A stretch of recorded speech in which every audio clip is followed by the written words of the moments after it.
दर्शकवृन्द तपाईहरु सम्पूर्णलाई स्वागत छ हाम्रो यस YouTube च्यानलमा। निरन्तर शेयर बजार सम्बन्धी ताजा अपडेट्स लिएर सधैं तपाईहरु सामु उपस्थित हुने क्रममा आज भनौं असार 17 गते बिहीबारबाट आईपीओ निष्कासन हुँदै गएको एउटा महत्त्वपूर्ण प्रसंग र मनोकामना स्मार्ट लघुवित्त संस्थाले कति किता आईपीओ लिएर आउँदैछ, कम्पनीको अवस्था कस्तो छ, यसले भविष्यमा बोनस शेयर दिन्छ दिँदैन, हैन हामीलाई आईपीओ पर्ने सम्भावना कति छ लगायत कम्पनीसँग सम्बन्धित सम्पूर्ण जानकारी, दोस्रो बजारमा कारोबार मूल्य, ओपनिङ प्राइस लगायतका र यो लघुवित्त के मनोकामना लघुवित्त चाहिँ महिला लघुवित्तको जस्तै मूल्य बढेर जान्छ त, यो सम्बन्धी पनि धेरैलाई जिज्ञासा होला। यो पनि म क्लियर गर्दिने छु। त्यसकारणले आईपीओ सँग सम्बन्धित सम्पूर्ण जानकारी एउटै भिडियोमा तपाईहरुलाई क्लियर कट हुने गरी उपस्थित भएको छु र यो सम्पूर्ण जानकारी चाहिँ तपाईहरुलाई प्रस्तुत गर्नु भन्दा अगाडि जसले हाम्रो च्यानल भिजिट गरेर भिडियो हेर्दै हुनुहुन्छ, च्यानलमा सब्स्क्राइब गर्नु भएको छैन भने अहिले नै सब्स्क्राइब गरिदिनु होला। नजिकै रहेको बेल आइकनमा प्रेस गरेर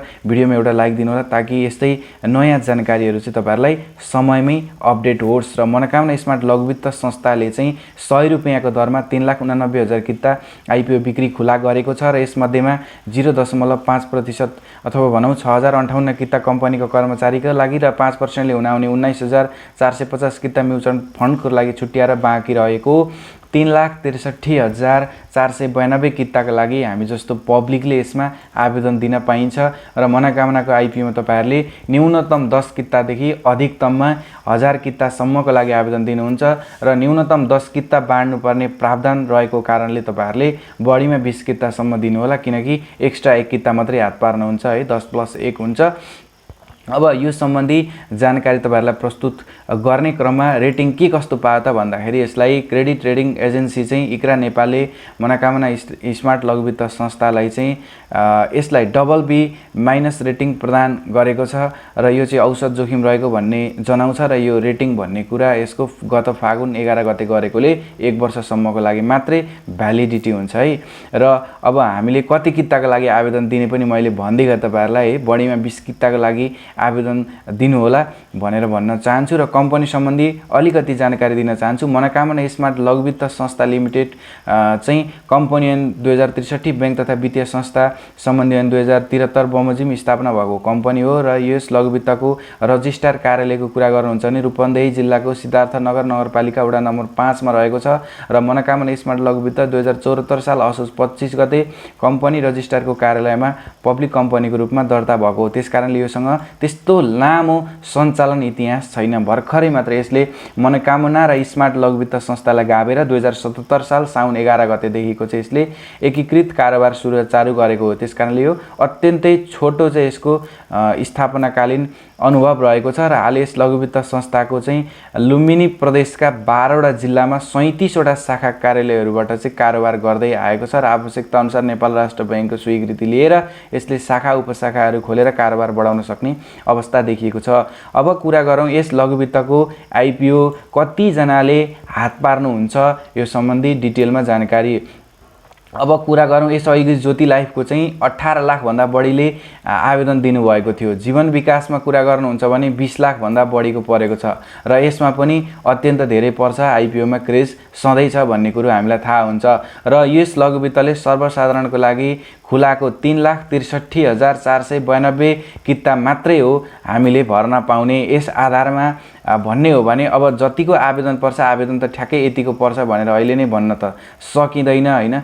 किता यति किता खुलेको छ को आधारमा त हामीले न्यूनतम 10 किताका दरले बाँडफाँड गर्ने हो भने जम्मा जम्मी 36,349 जना लगानीकर्ताले मात्रै यो आईपीओ हात पार्नु हुने अवस्था देखिन्छ। तसर्थ मनोकामनाको आईपीओमा चाहिँ 10 किताको लागि चाहिँ तपाईहरुले आवेदन दिँदाखेरि उपयुक्त हुन्छ र तपाईहरुले 1 किता बढाएर पनि दिन सक्नुहुन्छ। मैले यो सम्बन्धी जानकारी पनि तपाईहरुलाई प्रस्तुत गरिगएँ। अब कुरा गर्छु म कम्पनीको अलिकति फन्डामेन्टलको बारेमा है, यसको नाफा नोक्सानहरु के कस्तो छ भनेर हामी अलिकति कुरा गरौं। यहाँ तपाईहरुले देख्न सक्नुहुन्छ यस कम्पनीको प्रति शेयर नेटवर्थ है। अब कम्पनी नै भर्खरै स्थापना भएपछि योसँग त्यस्तो राम्रो नेटवर्थ चाहिँ छैन।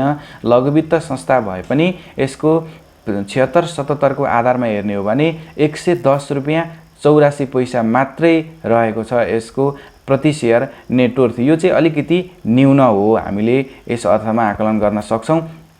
110 रुपियाँ 84 पैसा मात्रै रहेको छ। अब प्रति सेयर आम्दानी चाहिँ कति रहेछ त भन्दाखेरि 6 रुपियाँ 85 पैसा रहेको छ। यो पनि एकदमै न्यून हो है। लघुवित्तको अन्य लघुवित्तको हेर्नुहुन्छ भने अत्यन्तै राम्रो छ।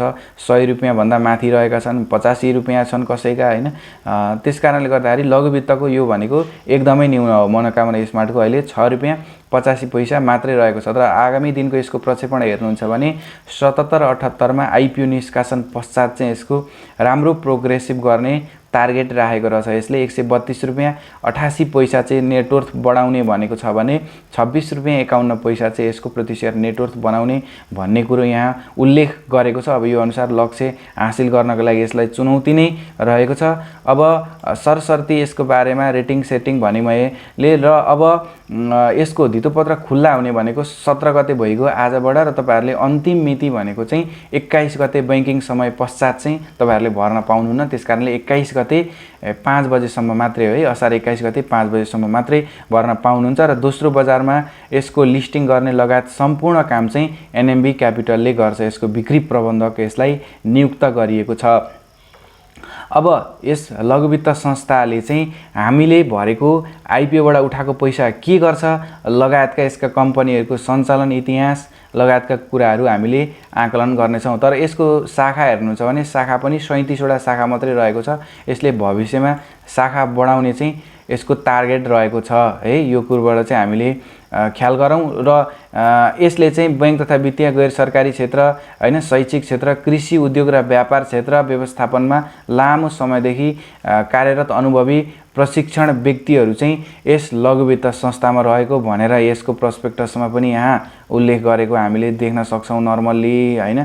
अब यस लघुवित्त संस्थाको कम्पनीको जति पनि सम्पत्तिहरू विवरण रहेको छ यहाँ सम्पत्ति विवरण जम्मा कति लाखको छ यहाँ तपाईहरुले देख्न सक्नुहुन्छ है। सम्पत्ति विवरण चाहिँ त्यस्तो धेरै रकमको रहेनछ भन्ने कुरो हामीले यहाँबाट पनि बुझियो र सञ्चालनमा जहिले पनि 7 जना हुनुपर्छ र 7 जना भएपछि मात्रै आइपिओ निष्कासन पाउँछ है। र यसको जम्मा जम्मी पुँजी टोटल भनेको 20 करोड रुपैयाँ मात्रै रहेको छ र यसले चाहिँ 20 करोड रुपैयाँको चुक्ता पुँजीको आधारमा चाहिँ यसको जारी पुँजी अहिलेको 12 करोड 11 लाख 50,000 रुपैयाँ मात्रै रहेको हामीले यहाँबाट देख्न सक्छौं। र चुक्ता पुँजीको कुरा गर्नुहुन्छ भने 8 करोड 22 लाख 50,000 रुपैयाँ मात्रै रहेको हामीले देख्न सक्छौं है। बिस्तारै यसको चुक्ता पुँजी बढाउँदै जानुपर्ने अवस्था पनि देखियो। र यसको शेयर संरचना हेर्नुहुन्छ भने 67.89% चाहिँ संस्थापक शेयर धनीको रहेछ भने पब्लिकको हेर्नुहुन्छ भने 32.11% रहेको छ।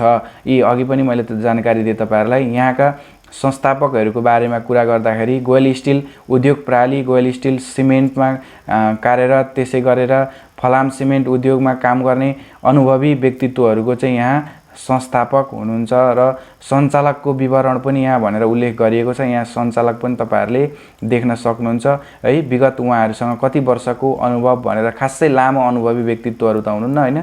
2-4 वर्षको अनुभवी व्यक्तित्वहरू पनि यहाँ हुनुहुन्छ। अब यसको हामीले मोटामोटी नर्मल भनेको हामीले आइपिओ भर्दाखेरि तपाईहरुले प्रति शेयर नेटवर्थ नै हो हेर्ने हैन। जगेडा कोषहरुमा यसले खासै रकम राख्न त पाएको छैन। अब यस लघुवित्त संस्थाको भविष्यमा यसले बोनस शेयर दिन्छ दिदैन लगायतको जानकारी तपाईहरुलाई प्रस्तुत गर्न चाहन्छु। यहाँ तपाईहरुले विगत 3 वर्षको देख्न सक्नुहुन्छ है। र शेयर संख्या भनेर यहाँ लेखिएको छ यो हेर्नु होला विशेष गरी।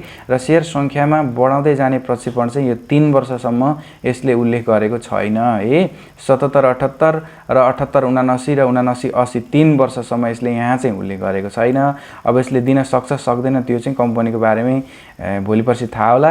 र प्रति शेयर नेटवर्थ चाहिँ केही समय अगाडिको हेर्नुहुन्छ भने 92 रुपैयाँ 49 पैसा रहेको छ। यो चाहिँ एकदमै न्यून रहेको छ र नाफा पनि त्यस्तो धेरै चाहिँ छैन। यसको बिस्तारै हल्का हल्का हुँदै गएको छ है। साधारण एउटा लघुवित्त संस्था सम्झेर यसमा लगानी गर्नु होला। त्यस्तो हौसिएर भविष्यमा लङ टर्ममै राख्छु भनेर चाहिँ नगर्नु होला। तर यस लघुवित्तको अलिकति राम्रो पक्ष भनेको धितोपत्र निष्कासन गर्नु अथवा भनौं हामीलाई आइपिओ जारी गर्नुको मुख्य उद्देश्य चाहिँ यहाँ रहेको छ हैन। के कारणको लागि आइपिओ चाहिँ यसले निष्कासन गरेको यहाँ डिटेलमा जानकारी राखिदिएको छ। पशुपालन तथा कृषि कर्जातर्फ यसले चाहिँ 1 करोड 89 लाख रुपैयाँ चाहिँ यसले निष्कासन गर्नेछ त्यति रकम चाहिँ त्यता लाउनेछ। खुद्रा व्यापार सेवातर्फ यसले 1 करोड रुपियाँ राखेको छ। त्यसै गरेर 1 करोड रुपियाँ चाहिँ साना तथा घरेलु उद्योग कर्जाको लागि राखेको छ र यसरी 3 करोड 89 लाख रुपियाँ चाहिँ यसले यसरी परिचालन गर्ने देखियो है। यो चाहिँ यसको अलिकति राम्रो पक्ष रहेको छ। तपाईहरुले जानकारी गर्नु भएन, यो कुरो चाहिँ तपाईहरुले ख्याल गर्नु होला। यस कारणले गर्दाखेरि यो लघु वित्त संस्थाको चाहिँ भविष्यमा यसले अब बोनस शेयरहरु दिने प्रावधान हैन, तपाईहरुको शेयर संख्या बढाउने र यसको प्रमुख आम्दानीको स्रोत चाहिँ यही रहेको छ। यसले मुख्य भनेको कर्जा प्रवाह ऋण दिने भनेको यसको मुख्य टार्गेट रहेको छ। अब ऋण दिए पछाडी उठ्न सक्छ सक्दैन भोलि हैन, त्यो कुरोमा पनि एकदम चुनौती हुन्छ। त्यसकारणले गर्दाखेरि यसको तपाईहरुले हौसिएर लङ टर्म राख्नुपर्ने छैन हैन।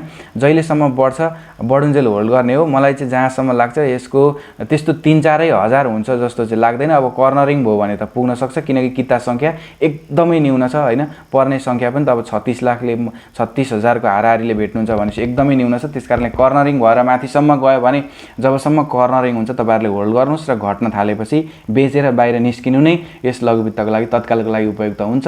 तत्काल तपाईहरुले जोसेर होसेर लङ टर्म भनेर राख्नुपर्ने आवश्यकता छैन है। तपाईहरुले साधारण जानकारी प्राप्त गरिहाल्नु भयो होला भन्दै म बिदा हुन चाहन्छु। यतिन्जेल भिडियो हेरेर साथ दिनु भएकोमा धेरै धेरै धन्यवाद। हवस् त, नमस्कार।